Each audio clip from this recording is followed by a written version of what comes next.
Doctor, what is this CaReMe diseases? Because people think diabetes, heart issues and also kidney problems are separate. So what is your point of view? What is this CaReMe diseases? So when we are thinking about patients and their diseases, we have to think of the diseases as a whole. Patients having hypertension and diabetes, they are likely to develop other diseases as well and end up with kidney problems, with heart problems and everything. Is this true that diabetes is increasing in India? What is your point of view for diabetes in CaReMe diseases? Yes, it is true that diabetes prevalence is increasing in India. Actually, it is increasing globally. As per the recent ICMR India study, in India, 1 in every 9 adults are living with type 2 diabetes. What are the symptoms of kidney diseases and how a patient can predict that he is having kidney disease? There are many symptoms of chronic kidney disease, some specific, some non-specific. There could be swelling of the limbs, swelling of the face, there could be froth in the urine, there could be multiple times urination in the night, and interestingly, gone are those days when we would think that I am a 25-year-old boy, I am a 30-year-old girl, I will not have kidney disease. No, this is a myth. What is your one single advice to CaReMe diseases to our audience?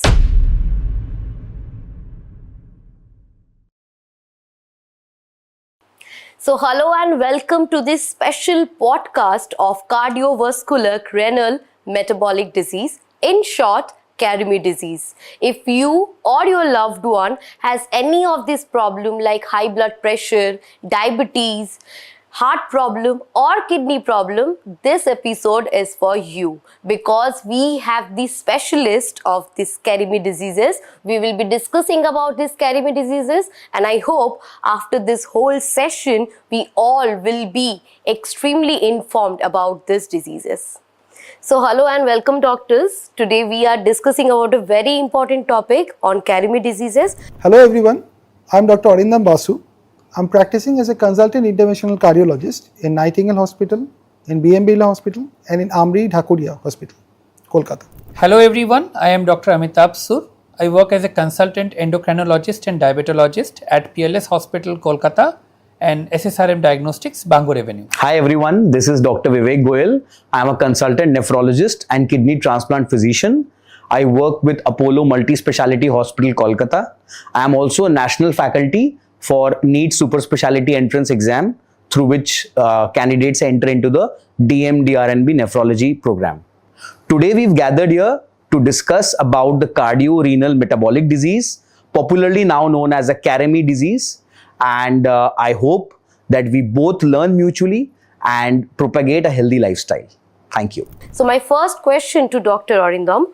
Doctor, what is this CaReMe diseases? Because people think diabetes, heart issues and also kidney problems are separate, but that is not true. They are interconnected with each other. So what is your point of view? What is this CaReMe diseases and also how important it is? So when we are thinking about patients and their diseases, we have to think of the diseases as a whole. Patients having hypertension and diabetes, they are likely to develop other diseases as well and end up with kidney problems, with heart problems and everything. So this is the concept of the CaReMe diseases, that a patient having hypertension can develop diabetes, can develop CKD or chronic kidney diseases and also likewise. Of course, that's a great point. Next, I would like to ask Dr. Vivek, what is your point of view and your perspective? How does kidney gets affected in CaReMe diseases? So basically, there are millions of nephrons in our kidneys. And our kidneys function exactly in the same manner, just like the filter, the water filter in our house functions. So what happens is, due to diabetes and blood pressure, the pore size of these filters increase due to the excess pressure these diseases exert on the kidneys.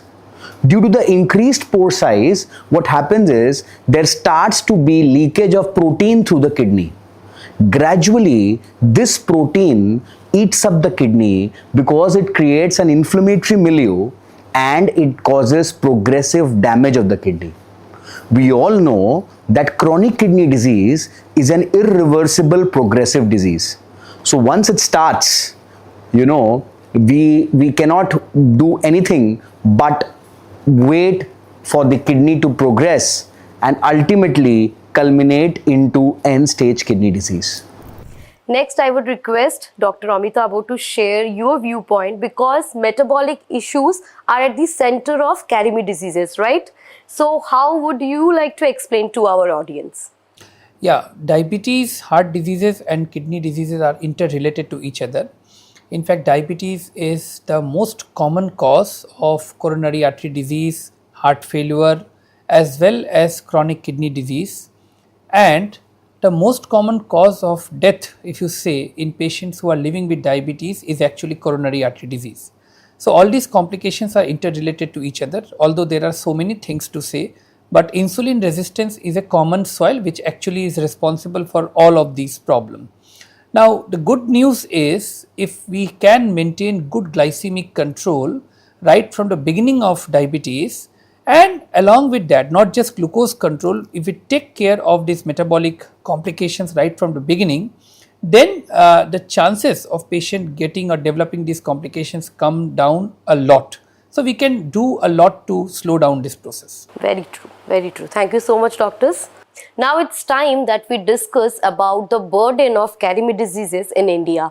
First, I would like to request Dr. Arindam Basu to share your point of view. Doctor, we keep hearing that diabetes, heart diseases, and also kidney problems keep rising in India. So what is your point of view on this? Actually, this is a burden that we are facing right now? Oh yes, most definitely it is, because diabetes, as we know, India has become the diabetes capital of the world. Yeah. And it's also taking on the other chronic diseases. So the most common cause of death in our culture now is almost universally, it is ischemic heart disease or other heart diseases. While a decade ago, maybe 2 decades ago, it was infectious disease as a whole. So there has been a major shift in this regard. And also we see that the diseases that we are talking about, the CaReMe diseases, they are affecting the population of India much earlier than they do in the Western counterparts. So we are getting affected, say, in the late 30s or 40s, while our counterparts in the Western countries and the US, they're getting affected in the late 40s to 50s. So definitely it's increasing in our country. Very true. So next I would like to ask Dr. Vivek, how certainly or how commonly you see this disease, CaReMe diseases, that you see in your clinical practices? So, the burden of this CaReMe diseases cannot be undermined. The prevalence of diabetes is increasing day by day globally as well as in India. We do know that India is the diabetic capital of the world. Absolutely. So according to the last data, there were more than 110 million diabetics in the country. Yes. The prevalence of hypertension is approximately 10 to 15%, and it increases with each passing year. And as one approaches above the age of 60, the prevalence increases up to more than 50%. With regard to coronary artery disease also, the prevalence is really alarming. So, day in and day out, we see chronic kidney disease patients, because approximately 1 in 10 people are inflicted with chronic kidney disease. Absolutely, yes. Such is the burden of chronic kidney disease. And we do know that because it's an irreversible progressive disease, the burden is only to increase. Both hypertension and diabetes, that is blood pressure and blood sugar, constitute more than 60% of the burden of CKD. So if at the grassroots level, we are able to control the blood pressure, we are able to control the blood sugar, we are actually causing a great benefit to the prevalence of chronic kidney disease. Absolutely. That is why my appeal to the general physicians, to the physicians who see the patients at the grassroots level, is to please test all diabetics, test all hypertensives for markers of kidney damage. Please do at least an annual serum creatinine, do an annual urine checkup, because it is so disheartening that even in urban patients living in urban areas, we see patients achieve advanced chronic kidney disease without having ever been tested for markers of kidney damage. So the awareness is very important. Awareness is very important. That is why test should be the motto of all patients who are affected with these diseases, because prevention is always better than cure. Absolutely. And right time diagnosis is very important. Next, again, I would request Dr. Amitabh to share your point of view. Is this true that diabetes is increasing in India? What is your point of view for diabetes in CaReMe diseases?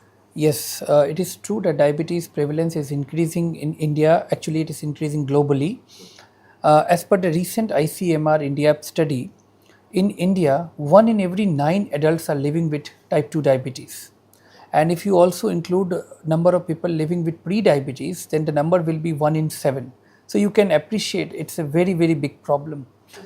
The diabetes is increasing in younger population. Nowadays, what we see in our practice is in the second decade of life, after puberty, earlier the most common reason for developing diabetes used to be type 1 diabetes.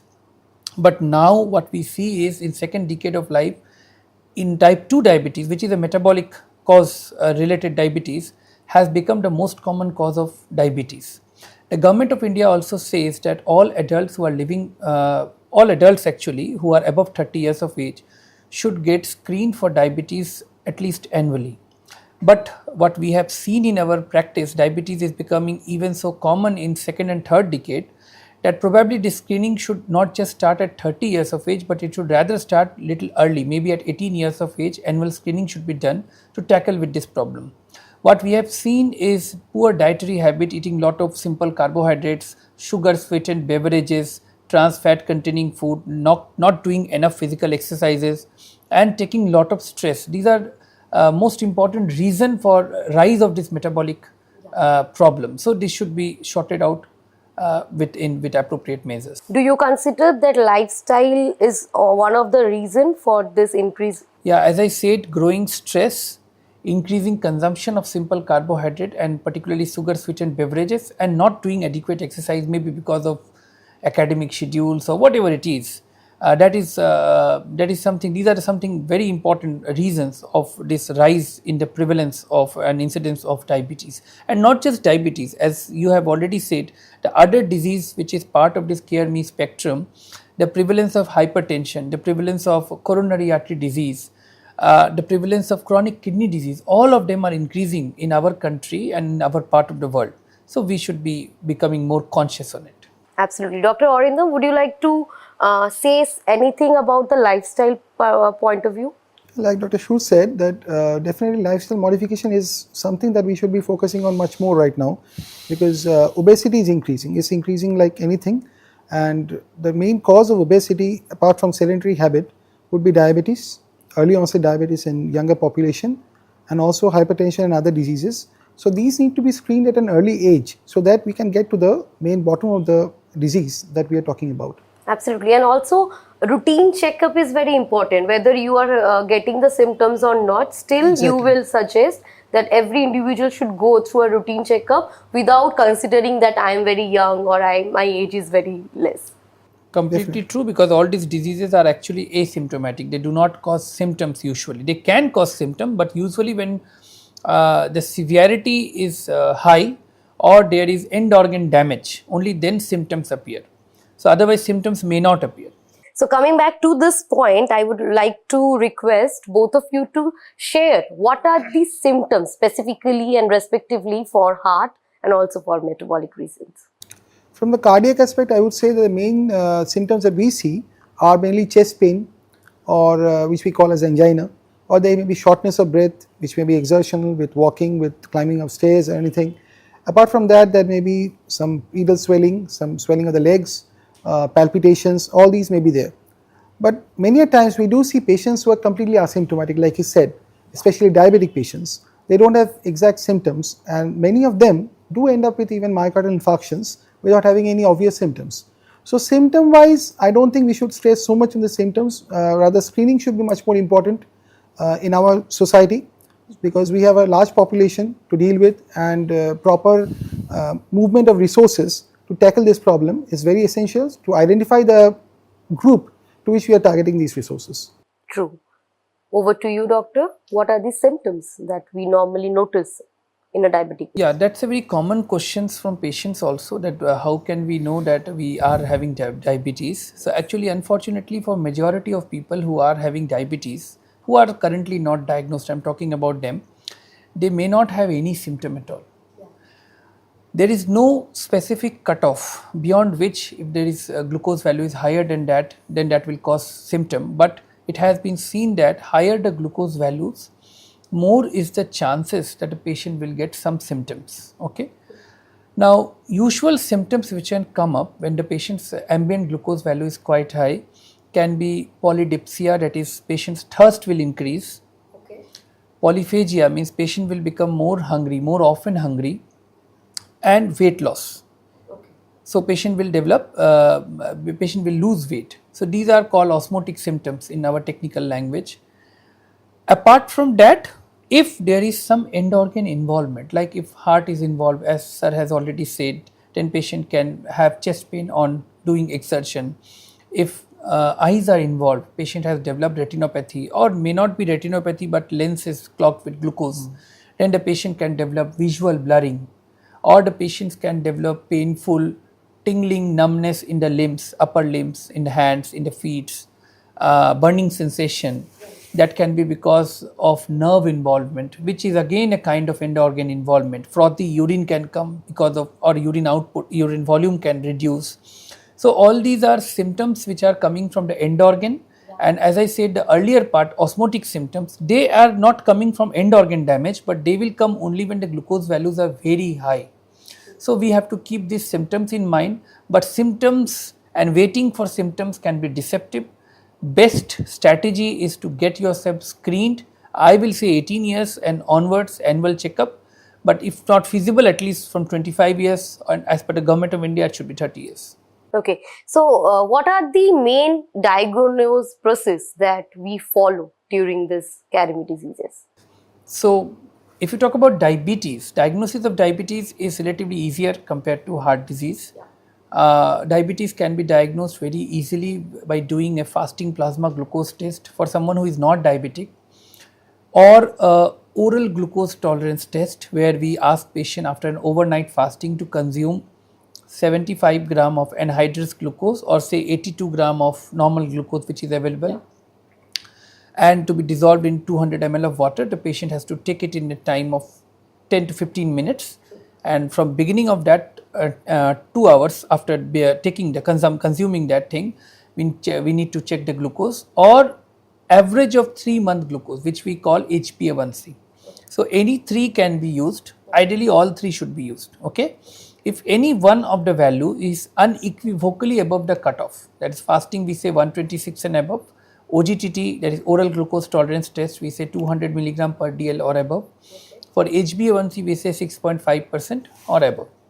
So if any one value is unequivocally more than normal, okay, or any 2 values are positive, okay, or even if there is marginal elevation, say for example someone's fasting plasma glucose is 128 milligram per dl, but rest of the 2 values are normal, so that's only a marginal elevation, it's not an unequivocal elevation, then we suggest to repeat it. And the repeat value is also abnormal, then we say that the patient is diagnosed with diabetes. We have to be little sensitive while diagnosing diabetes, because diabetes is almost a lifetime diagnosis. Almost, because for diabetes also sometimes remission happen, but it is almost a lifetime diagnosis. So these are the things which we need to keep in mind. Dr. Origo? Coming to the cardiac part, it's not so straightforward, because we rely on the number of risk factors that the patient have. So if the patient has hypertension, the patient has diabetes, if the patient has cholesterol levels, these have to be checked. So blood cholesterol, blood sugar levels, an ECG and an echocardiogram, these are the basic tests that we rely on.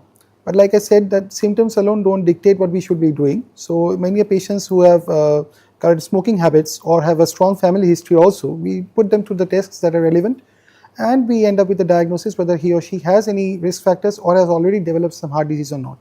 Next, I would request Dr. Vivek Goyal to share what are the symptoms of kidney diseases and how a patient can predict that he is having kidney disease. So, a very interesting question, ma'am, a very pertinent question. There are many symptoms of chronic kidney disease, some specific, some non-specific. There could be swelling of the limbs, swelling of the face. There could be froth in the urine. There could be multiple times urination in the night. There could be bloody urine, cola colored urine. There could be non-specific symptoms like lethargy, getting up early in the morning and not feeling like going to the office, fatigue, high blood pressure, headache, nausea, vomiting, not feeling the urge to eat. But the crux of the matter is all these symptoms come usually when the train has already left the station. What I mean is, in early stages of kidney disease, there are usually no symptoms. It can only be detected through screening tests. That is why I was emphasizing in the previous question also that if you are having a risk factor, be it diabetes, be it blood pressure, or if your first degree relative has had a kidney disease ever, please go for a routine checkup. And interestingly, gone are those days when we would think that I am a 25-year-old boy, I am a 30-year-old girl, I will not have kidney disease. No. This is a myth. This is a myth. There is no age barrier. As young as anyone to the most elderly people can have kidney disease.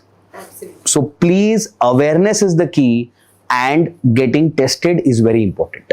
Absolutely. We all agree with doctor that no matter you have symptoms or not, go for a routine checkup so that you are safe, and also prevention is better than cure. So we have discussed about the problem. Now it's time to know about the solutions. So I would request Dr. Arindam to share. Doctor, as we know that CaReMe disease treatment is like treating heart, kidney and metabolism together. So what is a successful treatment for CaReMe diseases and how it looks like? Okay, so first point first, that is that we have to treat the person as a whole. Yeah. We have to see what are the risk factors or what are the diseases that the person already has. Yeah. Next comes the diagnosis point that we just discussed, that if the patient has so and so risk factors, those have to be addressed individually. Yeah. And it's not that the person only has a hypertension today and will not end up with a diabetes or a chronic kidney disease in the long run. So we have to focus on that as well. So treatment actually encompasses diagnosis and management, both. So this diagnosis part is very important.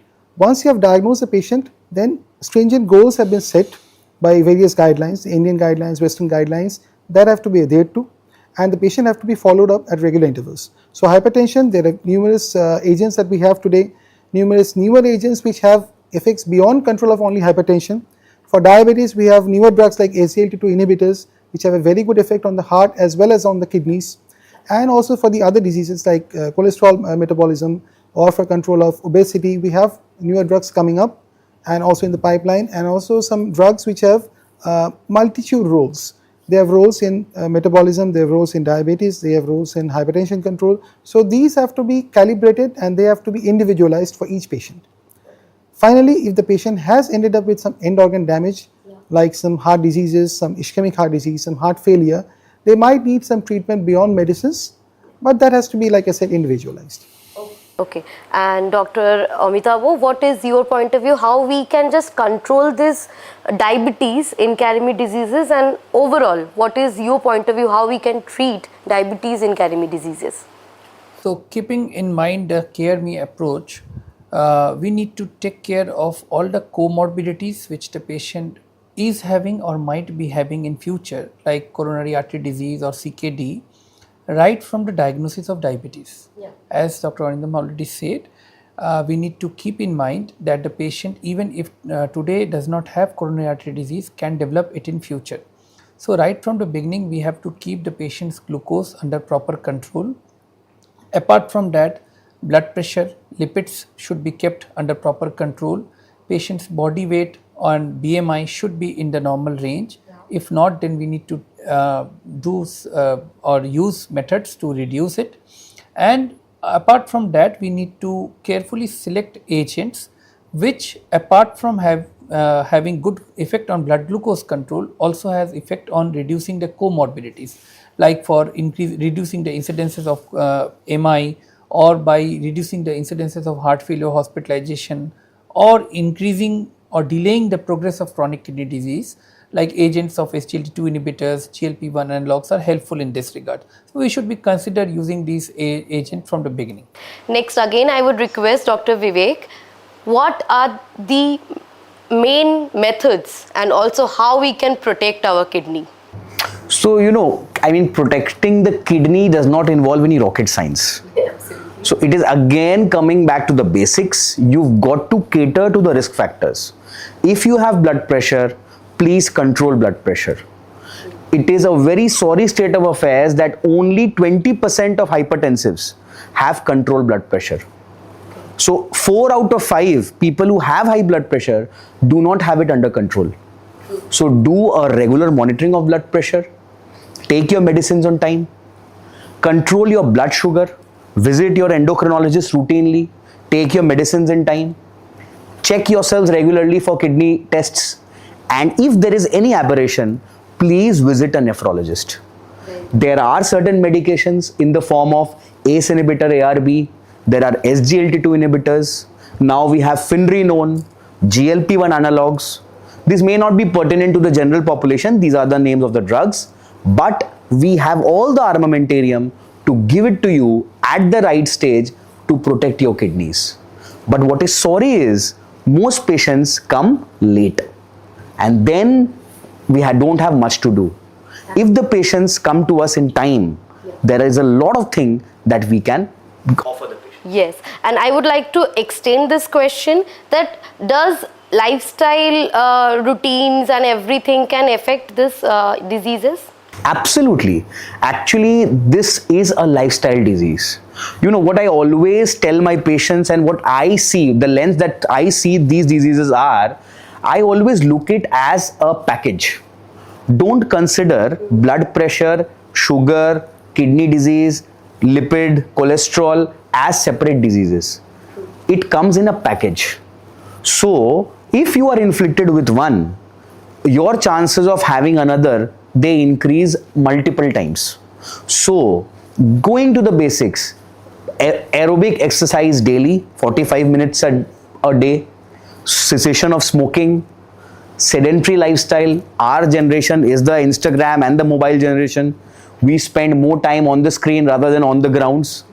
So please, to all the children, please inculcate in physical activities. Don't have aerated drinks and the cola drinks. They have a lot of sugar. So all these, most of which you already know, refrain from them and please follow a healthy lifestyle. Yes, true. So what we understood from all the answers that doctors said, that lifestyle, small changes in your lifestyle can make a big difference. So please make sure that your lifestyle is very healthy and clean. Absolutely. So now we have come to the end of today's podcast. But before we wrap up, I want to extend this question to all the doctors, that before we end up, what is your one single advice to CaReMe diseases to our audience? Well, first of all, like we have been saying throughout the podcast, we should treat CaReMe diseases as a whole. They are as a single entity. They have to be treated. And this treatment should continue most likely for a lifetime. True. That has to be kept in mind. Yeah. Dr. Amitabh? My message is, right from the diagnosis of diabetes, we should advise our patients to maintain lifestyle modification, including diet and exercise as recommended by the doctor, and to have good glycemic control right from the beginning, and to avoid stress as much as possible. Over to Dr. Vivek. So, closing remarks are again the same. Prevention is the key. If you have risk factors, get yourself tested. Visit a consultant nephrologist if you have any of those issues. Follow a healthy lifestyle. Stop popping a pill. You have a headache, you go to the pharmacy, take a painkiller, and you land up in a kidney disease. Please stop that. Stop consuming excess salt, fatty food, sedentary lifestyle. Lead a healthy lifestyle. Drink ample amount of water, and please control your blood sugar and blood pressure. Thank you. Thank you to all the doctors. Thank you so much for sharing this information with us. I hope it was very, very, very clear to all the audience about the CaReMe disease, and I hope they will just check on their lifestyle and routine so that they can protect themselves from the CaReMe diseases. Thank you everyone for joining us. See you again in our next podcast session. Thank you. Goodbye.